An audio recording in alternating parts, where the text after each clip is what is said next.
Hey everyone! Welcome back to my channel. It's my Journey Canada vlog. Papakita ko sa inyo yung isa sa part ng Canadian Rockies. This is still part of Banff National Park. Ito po yung Kananaskis. I'm pretty sure sa mga Albertans o yung mga residents po dito sa province of Alberta, familiar na kayo dito sa mga area na to. So first time namin dito ngayon sa Kananaskis. We've been eyeing to go here for a while, pero madalas kasi kami na pupunta pa rin ng Banff, town of Banff, Lake Louise, Morin Lakes. So far maganda, nagugustuhan namin. Andito kami ngayon, as you can see yung background, lakas ng hangin yung lake nila rito, and then ang ganda ng view ng mountain. So everywhere dito naman sa Canadian Rockies, sobrang may enjoy nyo talaga, lalo sa mga residents na andito sa province na to ng Alberta. And para dun sa mga paparating, I would say maswerte nyo pag dito kayo sa mga or sa province of Alberta mapupunta. Talagang may enjoy nyo yung nature, maganda talaga, especially if doon kayo sa city of Calgary mapupunta. Medyo malapit lang kasi,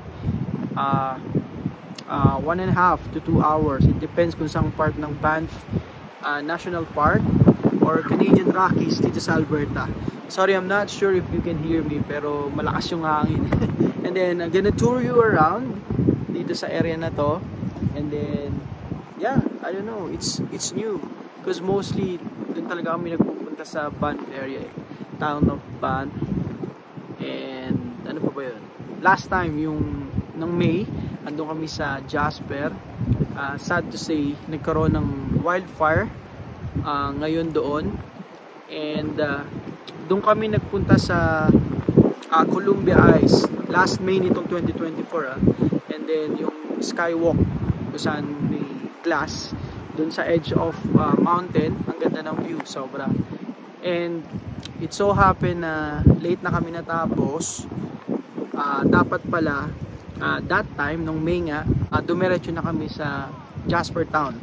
Kasi a few weeks ago, nagkaroon ng wildfire. Hopefully, makarecover agad yung Jasper Town, then yung mga residents. Right now, medyo huminto na kasi medyo lumalamig na rin yung, though summer pa din, pero mas mababa yung temperature. I'd like to add pala yung new updates, actually last month pa to, regarding dun sa flag polling para dun sa mga foreign workers, and then may other valid status dito sa Canada na need mag-apply ng work permit sa border. I'm sure some of you guys are aware already na nagkaroon na po ng changes regarding sa pag-apply ng work permit sa border. Foreign international students, effective June of 2024, last month, they're not allowed to apply their work permit already at the border or port of entry dito sa Canada.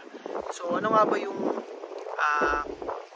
reason kung ba't nag-apply ng work permit sa border yung mga may valid status dito sa Canada, specifically yung foreign international students, kasi sila usually yung nag-apply nito. So unang-una kasi, pag nag-apply ka sa port of entry or border ng US or Canada, mas mabilis ma-approve yung work permit mo. On the spot, pag nagpunta ka doon, mag-exit ka sa Canada sa US side, and then check nila yung passport mo, then kayo, sasakyan nyo, and then right away, babalik kayo sa Canadian side.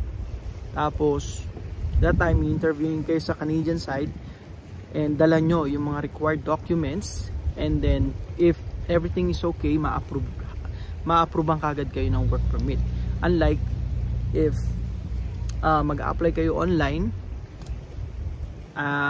it takes time, and depende pa sa volume ng applications na na-receive ng IRCC for application of work permit specific. Applicable yan para dun sa mga may valid status like international students or foreign workers na kailangan kaagad ng approved na work permit kasi kailangan kaagad ni employer na ma-deploy.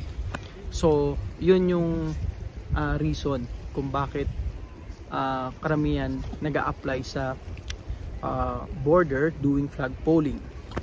And then isa pa, nilimit yung pag-a-apply sa border ng work permit or flagpoling nga kasi medyo nalilimitahan na yung nalilimitahan na yung main job or requirements ng mga immigration officer from Canada side and then US side, yung time nila na makapag-focus para dun sa transportation ng mga goods and then para mapabilis yung operation ng mga papasok and then lalabas both countries, dahil they have to accommodate yung mga magpo-flag polling which is mag-a-apply nga ng work permit from Canada.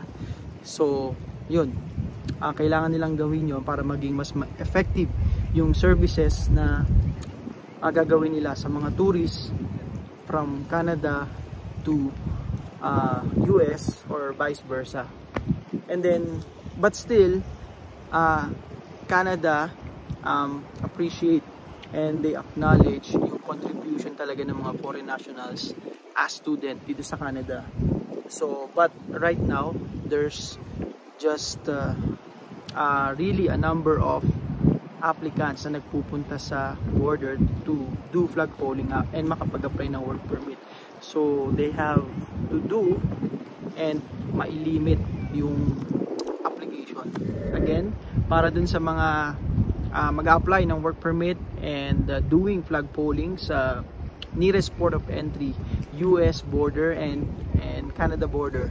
So yun po yung new update, but I'm pretty sure some of you guys are aware already. And yeah, let's go. So I'm gonna do a quick tour dito sa place na napunta namin sa Kananaskis.